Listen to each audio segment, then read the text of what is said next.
For people that haven't heard of the labyrinth, it was one of the ancient wonders of the world. Like, this was described by Herodotus and Pliny the Elder and Strabo and all these historical figures that saw it.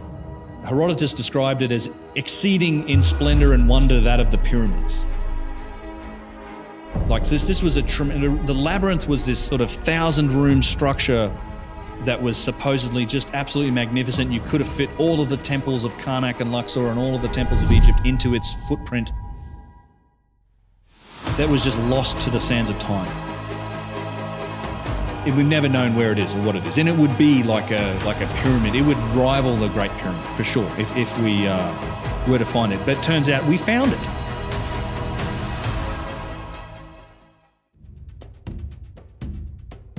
Nestled near the Fayum oasis, the Hawara pyramid site may appear unremarkable today, but to ancient historians it was a place of awe and grandeur. Herodotus, often called the father of history, described it in terms that still leave modern scholars in awe. He recounted that compared to the labyrinth he encountered, even the grandest Greek temples and pyramids paled in both effort and expense. It was a structure of such enormous scale and complexity that it surpassed even the famous pyramids of Egypt. For centuries, however, many dismissed his account as fanciful or exaggerated, especially given Herodotus's reputation for embellishment. However, as time passed, more of his descriptions have been vindicated, particularly regarding his accounts of Lake Moeris near Hawara. He spoke of two pyramids rising nearly 93 meters above the surface of the water, each crowned with a seated stone statue. In the late 19th century, famed British archaeologist Flinders Petrie confirmed the presence of two seated colossi, each about 18 meters high and made of hard quartzite sandstone. This discovery was one of many that would lend credence to Herodotus's words. The site of the Hawara pyramid holds far more than just these statues. When researchers began to investigate the pyramid itself, they unearthed evidence of remarkable ancient engineering. Despite its present appearance, a crumbling pile of dark mud, the pyramid conceals a megalithic core built with astounding precision. Beneath its decayed exterior, the masonry is of exceptional quality, with blocks fitted so tightly that not even a blade could slip between them. This core represents two distinct types of ancient technologies. One, the megalithic stone core, and the other, a more fragile mud brick construction that has long since crumbled. Flinders Petrie, a pioneer in the study of ancient Egyptian architecture, was the first to delve into this mystery in detail. He noted that the stone casing of the pyramid had been removed during Roman times, leaving the interior exposed to the elements. Unlike other pyramids of the time, the entrance to this one was on the south side, not the north, and lay at ground level. It was designed with descending passages that had ramps on both sides, resembling a system for moving heavy cargo. This unique layout distinguished the Hawara pyramid from others in Egypt, leading Petrie to believe that its original purpose may have been different from typical pyramids. One of the most astonishing aspects of the structure is its system of trapdoors. Massive stone slabs weighing around 20 tons each, designed to seal off passageways. Petrie discovered 3 such trapdoors, all of which had been left open. His exploration of the pyramid led him to a central chamber carved from a single block of quartzite sandstone, forming a large tank-like structure in which a sarcophagus was placed. This colossal monolith, weighing over 110 tons, had been hewn with such precision, Petrie marveled at the technical skill required to carve and place such an enormous block of stone into a carefully excavated hollow. What truly puzzled Petrie, however, was the design of the tomb itself. There was no visible entrance, and the only way the pharaoh's body could have been placed inside would have been during the construction of the pyramid. Even more curiously, no inscriptions were found inside the chamber or on the sarcophagus, a rarity for a royal tomb. Instead, Petrie found only traces of charred bones, charcoal, and remnants of burnt diorite, suggesting that whatever had once been inside the sarcophagus had been deliberately destroyed by fire. The mystery deepened when Petrie examined a second sarcophagus in the chamber, one that appeared to have been added after the pyramid's construction. This later addition was smaller and lacked the technical precision of the original sarcophagus, raising questions about the purpose and timeline of the additions to the tomb. It was as though the pyramid had been used for multiple, distinct purposes over time, each contributing to its enigmatic history. While Petrie focused on the pyramid, he also uncovered evidence of a much larger structure nearby. The legendary labyrinth of Egypt, which had long been mentioned in ancient texts. Herodotus had described it as a massive complex of 3,000 rooms, arranged in a maze-like formation, some above ground and others below. He was forbidden from entering the underground chambers, as they were said to house the tombs of kings and sacred crocodiles. Yet what Herodotus saw above ground left him awestruck, and later historians would echo his astonishment. Strabo, a Greek geographer who visited the site centuries later, described the labyrinth's monolithic ceilings and walls, each constructed from enormous slabs of stone. When Petrie began excavating the area in front of the Hawara pyramid, he uncovered evidence of this labyrinth beneath the remains of a later village. Beneath the village, he found layers of stone chips and fragments, the remains of what had once been an enormous stone structure. He concluded that this was indeed the foundation of the fabled labyrinth. His findings aligned with the ancient accounts. The structure was so large that, as he noted, it could have contained the temples of Karnak and Luxor within its boundaries. However, the labyrinth had long since been destroyed, its stones quarried and repurposed by later generations. All that remained were the foundations and fragments, a ghost of the massive structure that had once stood there. And yet, despite the extensive damage, Petrie's findings suggested that this labyrinth had been far more than just a building.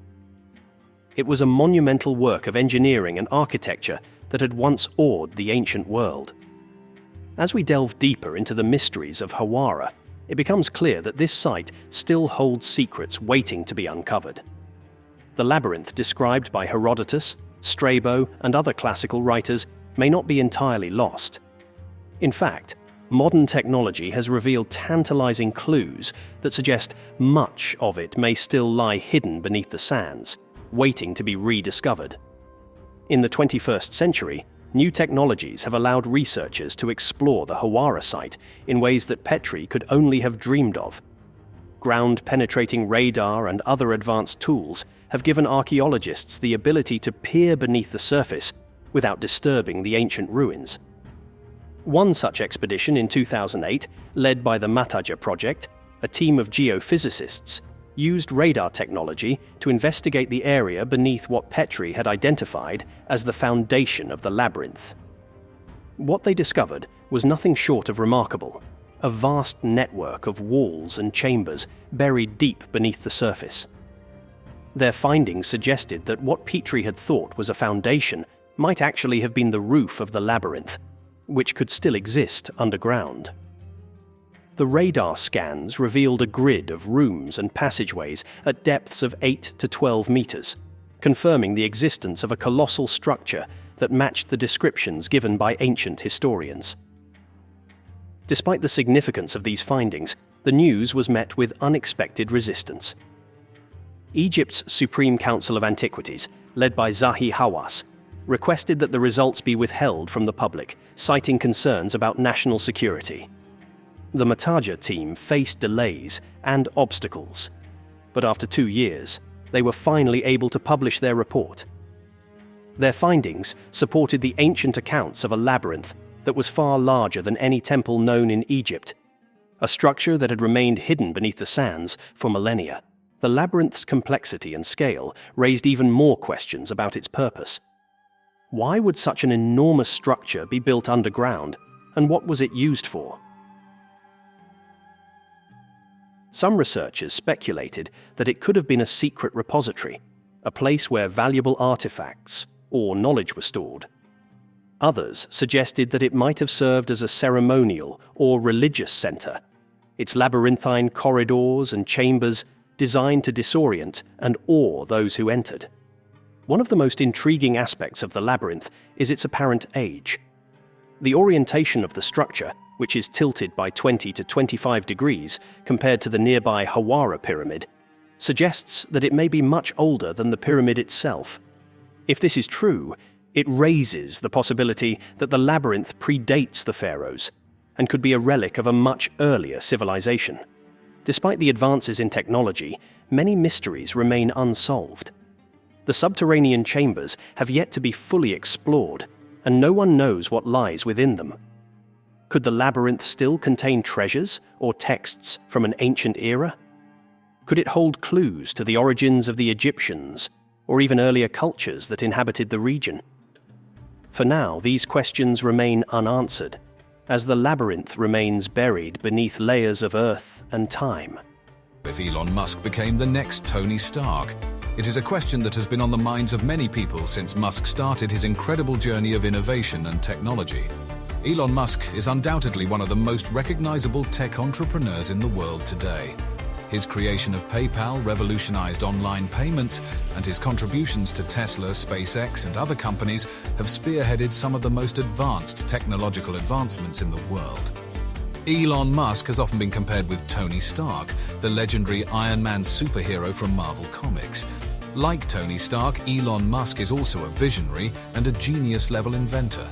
While Musk's work is more focused on creating sustainable solutions for the challenges that humanity faces, he certainly shares some of Stark's genius.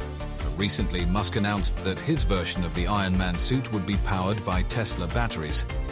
He also said that the suit would be controlled via Neuralink, his company's brain-computer interface technology.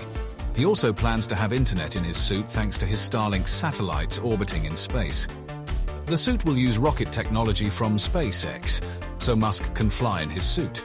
Perhaps what's most exciting is Musk's plan for using his Boring Company's technology to bury his suits all over the world. This means that he can easily access them wherever he is in the world. In fact, he has already started digging tunnels underneath Los Angeles to build a transportation system that can significantly reduce the amount of time people spend in traffic.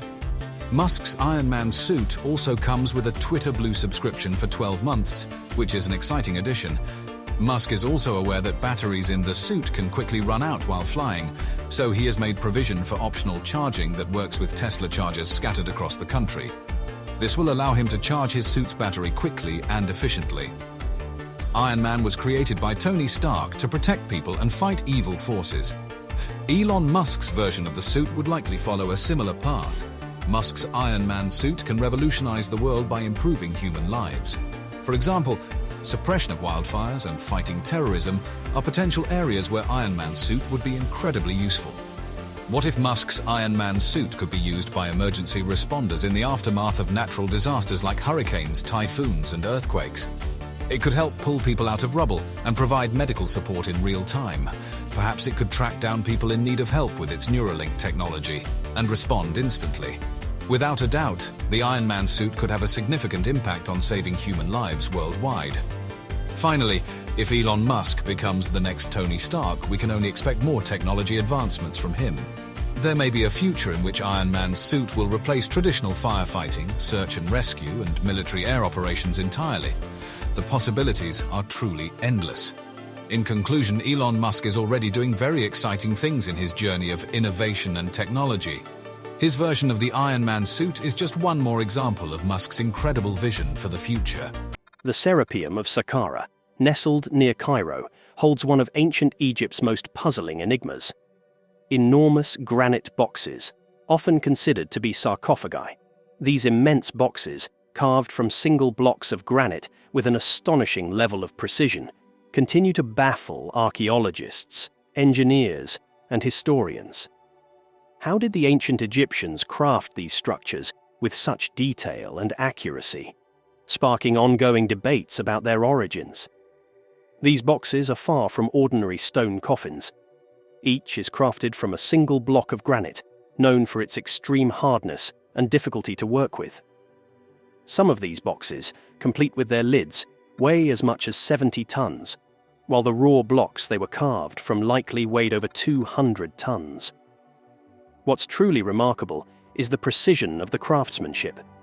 The corners are perfectly squared, and the surfaces are so smooth they seem to rival modern machinery in accuracy.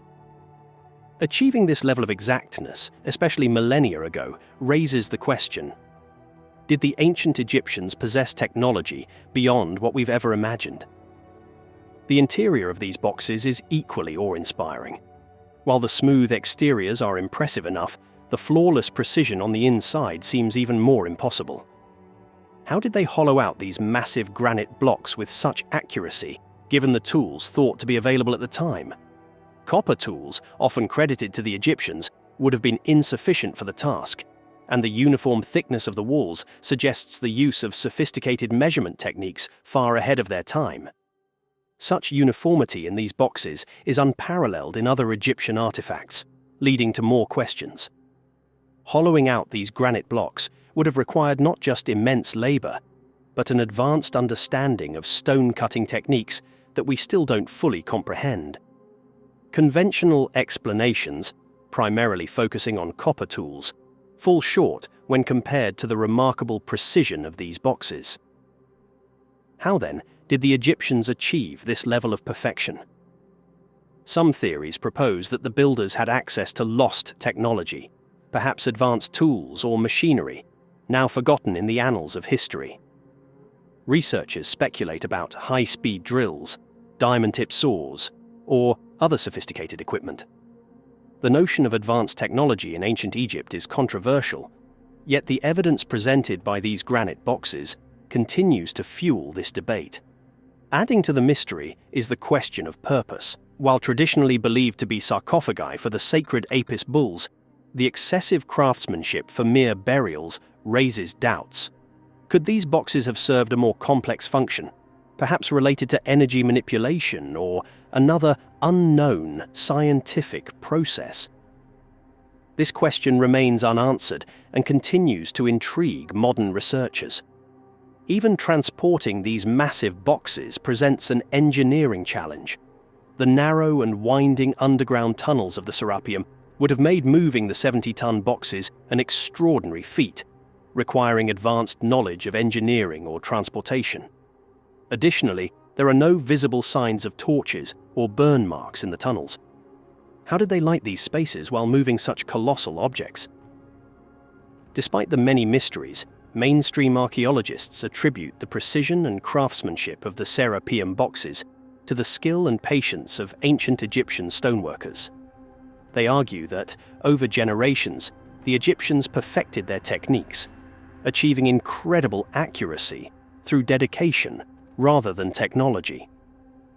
Critics of the advanced technology theory maintain that there is no concrete evidence supporting the existence of machines or sophisticated tools during the time these boxes were created.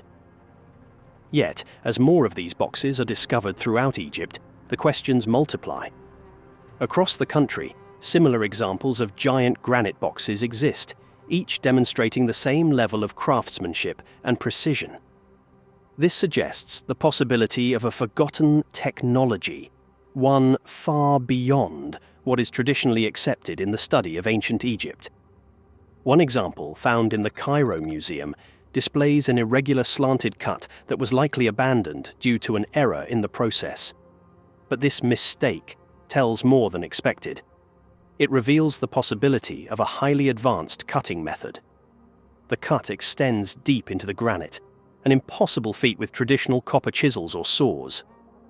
The precision hints at the use of circular saws or similar tools capable of cutting through granite with speed and accuracy. Traditional theories suggest that the Egyptians used slow copper-based saws to cut granite.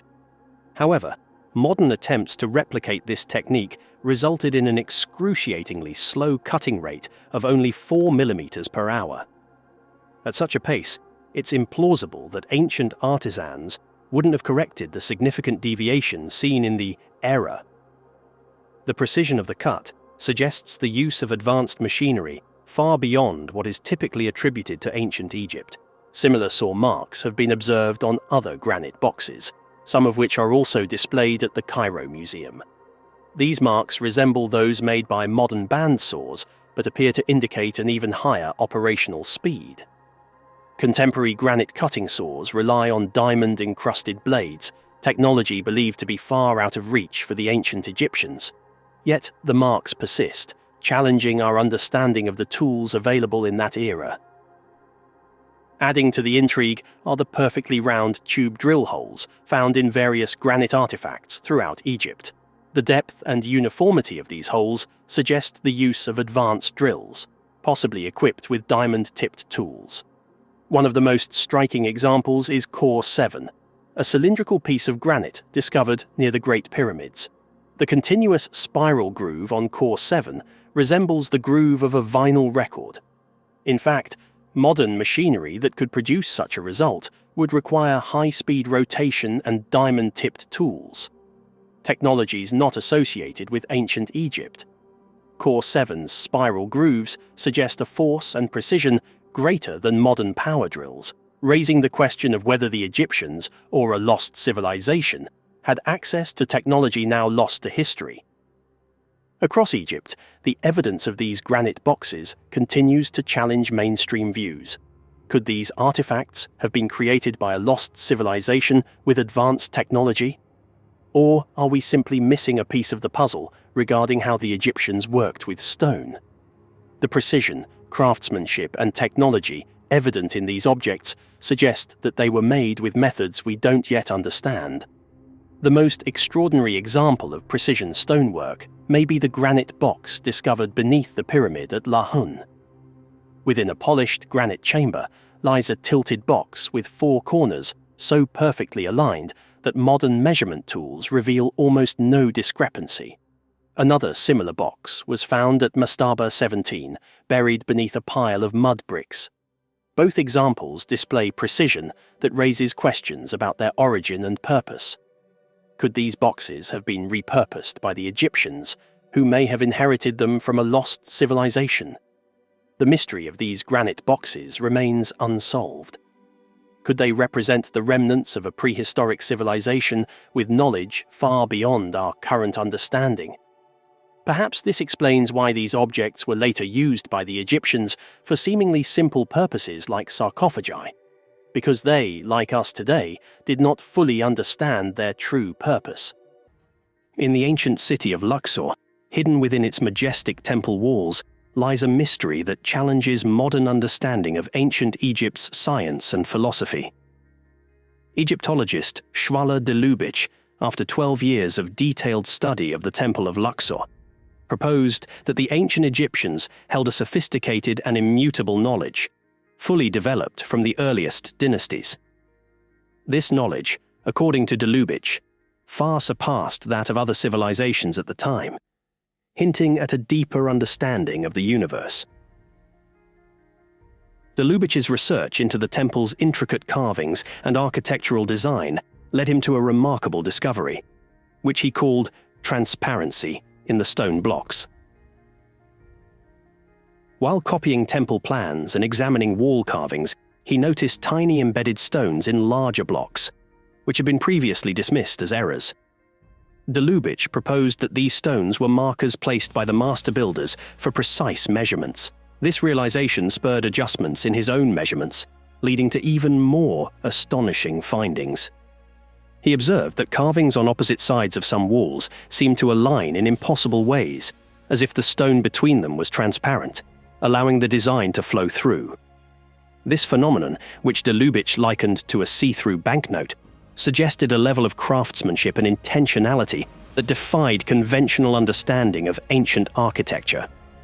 The temple's carvings could only be fully appreciated when viewed as a continuous design, transcending the physical stone.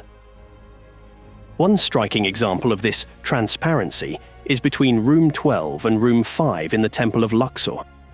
A stone block separating these rooms features carvings that seem to project through the stone itself. In Room 12, a hieroglyph for cloth is carved, while in Room 5, a box for cloths appears, the two images fitting together as if the stone was transparent. The technical precision needed to achieve this effect raises profound questions about the knowledge and skills of the ancient builders. De Lubitsch's discoveries extended beyond transparency. He also identified transposition, where symbols and carvings were arranged across different parts of the temple to create multi-dimensional connections. For instance, Montu's solar disk in Room 2 is projected into the shrine of Amun-Ra's boat in Room 6. The boat's content is hidden, requiring the observer to explore multiple spaces to understand the intended meaning. These techniques suggest a level of philosophical and scientific depth in ancient Egyptian culture that modern Egyptology had long overlooked. De Lubitsch argued that the Egyptians weren't just concealing knowledge in their architecture, but were presenting a more profound, spatial form of understanding. By dividing concepts across different parts of the temple, the Egyptians created an environment where knowledge was experienced holistically, rather than as isolated facts or images. In his groundbreaking work on the Temple of Luxor, de Lubitsch revealed an entirely new architectural grammar. This grammar, found in the block's shapes, joints, and symbolic overlays, turned the Egyptian temple into a living library of knowledge, accessible only through deep study. His discoveries redefined how scholars approached ancient Egyptian architecture, leading to a re-evaluation of the intellectual achievements of this ancient civilization. The most revolutionary aspect of de Lubitsch's work was the realization that the meaning of inscriptions and symbols on one wall couldn't be fully understood without considering their relationships to the carvings around them. This interconnectivity suggested a three-dimensional approach to knowledge that engaged the observer on multiple levels. For de Lubitsch, the true purpose of transparency and transposition was not only to complete an idea, but to clarify it in a way that transcended traditional communication methods. As we explore the mysteries of the Temple of Luxor, it becomes clear that the ancient Egyptians had a unique understanding of art and science. Their use of transparency and transposition reflected a worldview that connected the physical and metaphysical, the material and immaterial. Transparency, in particular, hinted at a belief that solid matter was deceptive, with light, or knowledge itself, as the true fundamental reality. De Lubitsch's discoveries at the Temple of Luxor did more than challenge traditional views of Egyptian architecture. They opened the door to a new understanding of how the Egyptians viewed the world. Through transparency and transposition, de Lubitsch uncovered a sophisticated system of thought that extended beyond the temple.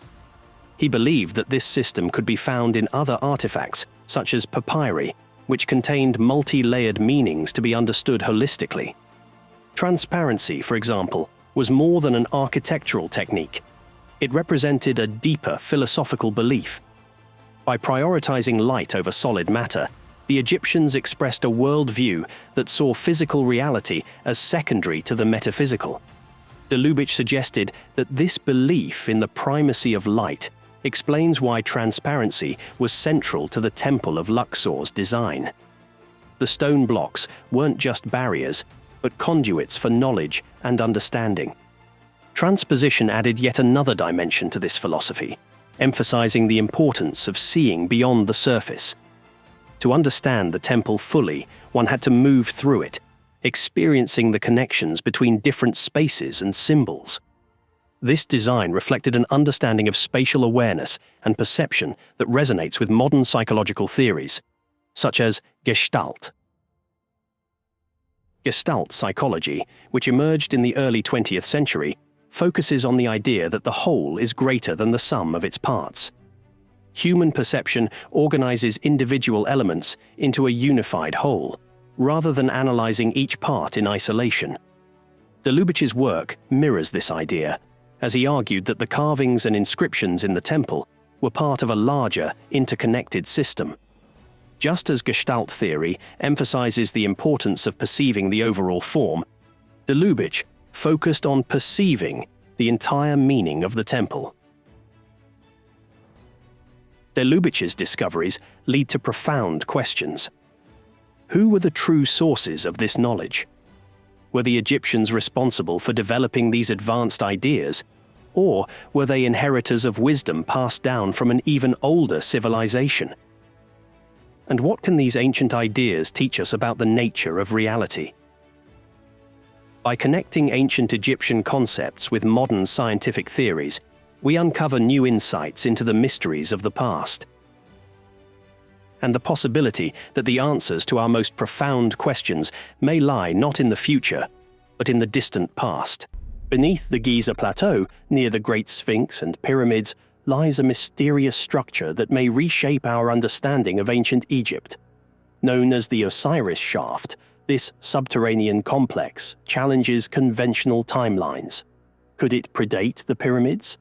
And what was its true purpose? Recent discoveries and a groundbreaking dating method have led Egyptologists to rethink what they thought they knew about this ancient civilization. The Osiris Shaft descends 35 meters into the bedrock beneath the causeway leading to the Sphinx. It comprises multiple levels, with the lowest chamber housing a granite sarcophagus surrounded by water. This chamber is sometimes referred to as the Tomb of Osiris. But what exactly was this structure intended for? Its purpose remains shrouded in mystery, with no clear answers in sight. One of the most intriguing aspects of the Osiris Shaft is the unusual material used in one of the sarcophagi. Egyptologists discovered a stone unlike anything previously found in Egypt. How did it end up here, deep in the bedrock? Even stranger, the structure itself seems to have been designed without easy access in mind. There are no steps or ladders leading down to its depths. The ones installed now were placed there by modern archaeologists, suggesting that the ancient builders had no intention of facilitating frequent visits. The logistics of moving the massive sarcophagi, some weighing up to 40 tons, further deepen the mystery. How were they lowered with such precision into the shaft, which itself was not designed for easy entry or exit? The precision required to lower these gigantic objects without error suggests a technological ability that we do not fully understand. One sarcophagus found on the second level was particularly remarkable. It was covered in a thin film of bitumen, with a metallic coating beneath it. This metal, containing elements like lead and zinc, is puzzling. Why use a metallic coating inside a sarcophagus? Lead, in particular, raises questions, as it is known today for its use in radiation shielding. Could the ancient Egyptians have been aware of this? Moreover, measurements showed unusually high levels of gamma radiation inside the sarcophagus, further hinting at a function beyond burial. The method used to date one of these sarcophagi, called optical thermoluminescence, measures the last time the stone was exposed to light. The results suggested a date as far back as 3350 BCE, centuries before the accepted construction dates of the pyramids.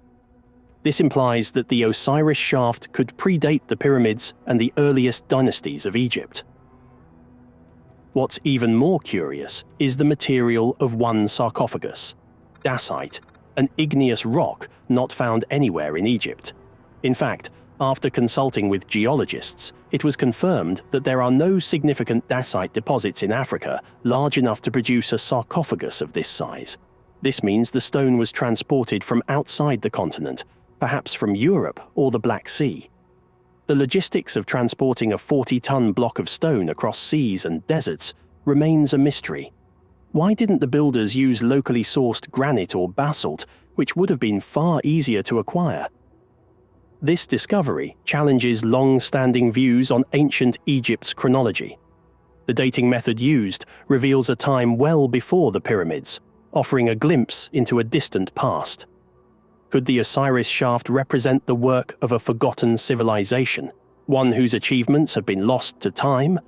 As we explore the depths of the shaft, more questions emerge. Was the shaft's design deliberate, meant to preserve the dead using unknown methods? Could the high radiation levels within the sarcophagi have played a role in ancient preservation techniques? The builders of this structure may have known things we have yet to uncover. As archaeologists delve deeper into the Osiris Shaft, they challenge established notions of ancient Egypt. On the third and deepest level, a stone island surrounded by water holds yet another granite sarcophagus. This time, the sarcophagus is made of granite, a material more common in Egyptian structures. However, its location deep underground and surrounded by water raises further questions.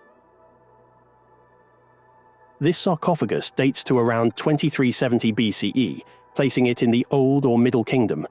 Interestingly, the design of the third level seems to be a later addition to the shaft, suggesting the site may have been used and modified over centuries. If true, this means the Osiris Shaft was considered important long before the time of the pyramids. One of the most intriguing features of the third level is the water system.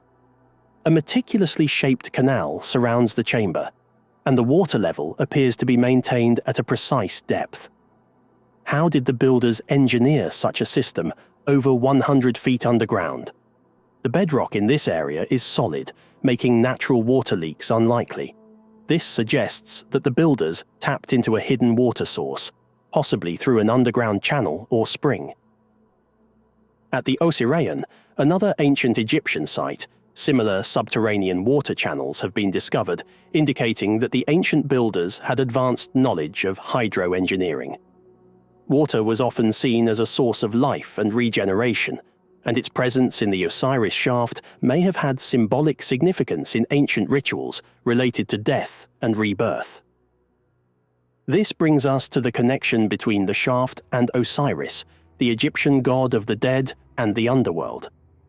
According to myth, Osiris was resurrected in a sarcophagus placed on an island surrounded by water. The third level of the shaft closely mirrors this imagery. Could the builders have been trying to replicate the tomb of Osiris? Or was this part of a deeper religious practice? Oddly, the sarcophagi found in the Osiris Shaft are devoid of inscriptions, which is unusual for ancient Egyptian tombs. This absence of hieroglyphs has led some scholars to suggest that these sarcophagi were not intended for traditional burials, but served a different, perhaps secretive, purpose. Adding to the mystery, researchers detected significant levels of radiation inside the sarcophagi. Combined with the lead coating found on the second level, this suggests that the sarcophagi might have had an advanced preservative function, something we do not yet fully understand. If the ancient Egyptians had knowledge of radiation's effects on preservation, it would represent a technological leap far beyond what we currently attribute to their civilization. Beyond the physical mysteries, the Osiris Shaft raises important questions about the origins of Egyptian civilization. The dating of the second-level sarcophagus to as early as 3350 BCE points to a pre-dynastic origin, making the shaft one of the oldest structures in Egypt. As we continue to investigate the Osiris Shaft, the possibility of discovering hidden chambers, artifacts, or tunnels remains high. The Osiris Shaft is rewriting our understanding of ancient Egypt and perhaps even pointing to a forgotten chapter in human history. Hidden deep in the desert sands of Abydos, approximately 350 miles south of the Great Pyramid of Giza, stands the Osirion, a monumental structure shrouded in mystery. Its origins, purpose, and design have baffled archaeologists and researchers for decades. Unlike the well-known temples of ancient Egypt, the Osirion defies traditional pharaonic architectural norms, leading some to believe it could be the product of a much older, technologically advanced civilization. Could this ancient structure hold the key to a forgotten chapter of human history? The first puzzle presented by the Osirion lies in its striking architectural divergence from typical Egyptian temples. While most temples of the pharaonic era adhere to a linear rectangular layout, the Osirion's design breaks the mold with its unique L-shaped configuration. This anomaly alone raises critical questions about the intentions behind its construction. Was it built for a different purpose than Egypt's standard religious edifices? Or does it reflect the architectural style of an unknown, perhaps much older culture? Adding to the mystery is the Osirion's relationship with the nearby temple of Seti Prayus, built during the 19th dynasty. Archaeological evidence suggests that the Osirion predates the temple of Seti Ras by centuries, if not millennia, implying that the site held significant importance long before the reign of Seti.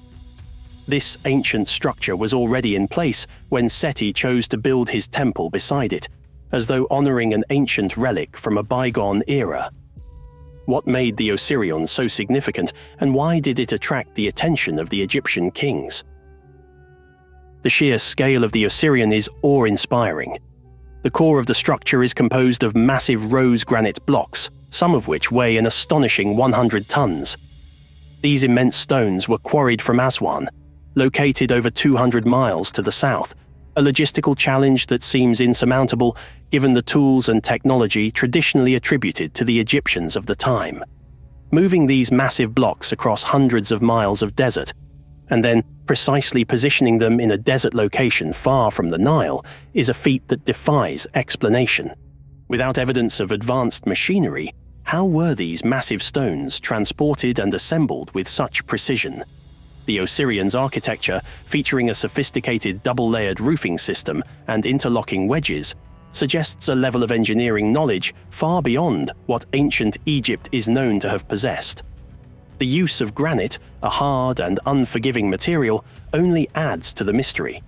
Working with granite requires advanced tools and knowledge, skills that, according to historical records, the Egyptians had not yet developed during the early dynastic periods. Another striking feature of the Osirion is its complete lack of Egyptian hieroglyphs or artwork. In contrast to nearly every other Egyptian temple or monument, which are richly decorated with carvings, inscriptions, and illustrations, the Osirion is eerily bare. Throughout Egypt's history, temples were frequently renovated, with each generation adding new inscriptions and artwork. Even more unusual is the Osirion's subterranean layout, which is highly uncharacteristic of Egyptian temple architecture. The entire structure lies 15 feet below ground level, leading some researchers to propose that the temple could be far older than its surrounding counterparts. The idea that it predates the buildup of sand and soil that has accumulated over millennia suggests a timeline stretching back to an era before the sands of Egypt's desert even existed in their current form. Water erosion patterns found on the limestone enclosure surrounding the Osirion add yet another layer to the mystery. Some researchers argue that these erosion marks could only have been caused by a much wetter climate, possibly dating the structure back to the end of the last ice age, when the region experienced more rainfall. If true, this would place the Osirion's construction over 10,000 years ago, far earlier than the dynastic Egyptian civilization. Perhaps the most intriguing feature of the Osirion is the presence of water within the structure itself. Modern seismic technology has revealed that the visible portion of the Osirion is only the uppermost part of a much larger complex, which extends at least 50 feet below the current floor level. Beneath the surface, seismic tests have indicated the presence of hollow chambers, which have yet to be explored due to the water that continually fills the site. Despite multiple attempts, archaeologists have been unable to drain the water, which seems to replenish at an alarming rate. The source of this water remains unknown, and its continuous flow presents a baffling enigma. Some researchers suggest that the Osirion's complex hydraulic system, which includes channels, basins, and possibly sluices, was designed to control and manipulate water flow within the structure. The precision of these features points to an advanced understanding of hydraulic engineering, something not typically associated with ancient Egyptian technology. While the Egyptians were known for their use of irrigation canals and basins for agriculture, the Osirion's water management techniques are far more sophisticated. The mysteries of the Osirion continue to deepen as researchers attempt to unlock its secrets. The constant replenishment of water within the structure defies explanation. James Westerman, a renowned archaeologist and historian, has spent decades studying the Osirion. His efforts to pump out the water from the structure have been met with frustration. Even with a pump capable of removing 500 gallons of water per minute, the water level continues to rise, seemingly replenishing itself faster than it can be removed. Westerman's words capture the perplexity of the situation. Water is emerging from inside the structure. This shouldn't be happening, especially in the desert. Something strange is going on here. In 2023, Westerman's team employed advanced technology to analyze the water within the Osirion, measuring its pressure, temperature, conductivity, and chemical composition. The results were astounding. The water in the Osirion was found to have a unique chemical profile, different from the surrounding wells and aquifers in the area. Westerman's research suggested that the water was being forced up through the structure, almost as though it were being propelled by some unknown force. The water's chemical composition and isotopic profile indicated that it did not originate from the nearby Nile River or local aquifers. Where, then, is this water coming from? The Osirion's water behaves more like that of a geyser, but without the typical signs of volcanic activity. Is there an underground spring or reservoir beneath the structure, or could the water be flowing from a deeper, as yet undiscovered source? One of the most intriguing aspects of the water is its unique properties. Westerman conducted hydrologic studies and found that the water within the Osirion was drinkable after filtration.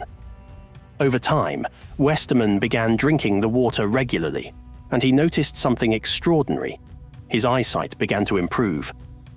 A lifelong sufferer of nearsightedness, Westerman eventually no longer needed glasses, a fact that was confirmed by an eye test. Could the water from the Osirion possess healing properties? Westerman believes so and continues to drink the water, attributing his improved vision to its mysterious qualities. Yet another anomaly is the temperature of the water. The water outside the Osirion measures a consistent 16.9 degrees Celsius, but the water inside the structure is significantly warmer, measuring 23.8 degrees Celsius. This temperature difference defies the second law of thermodynamics, which states that heat cannot spontaneously transfer from a cooler to a warmer body. Something within the Osirion is heating the water, but no one knows what it is or how it is happening. As researchers continue to study the Osirion, its true scale and purpose remain elusive. What is visible today may only be the tip of the iceberg. The structure extends far beneath the surface, with hidden chambers still unexplored due to the constant flow of water. Could these underground chambers hold more secrets about the origins of the Osirion and its builders? As we probe deeper into the Osirion's mysteries, we are left with more questions than answers. One thing is certain: this ancient structure is far older and more complex than we ever imagined, and it may hold the key to understanding a lost chapter of human history.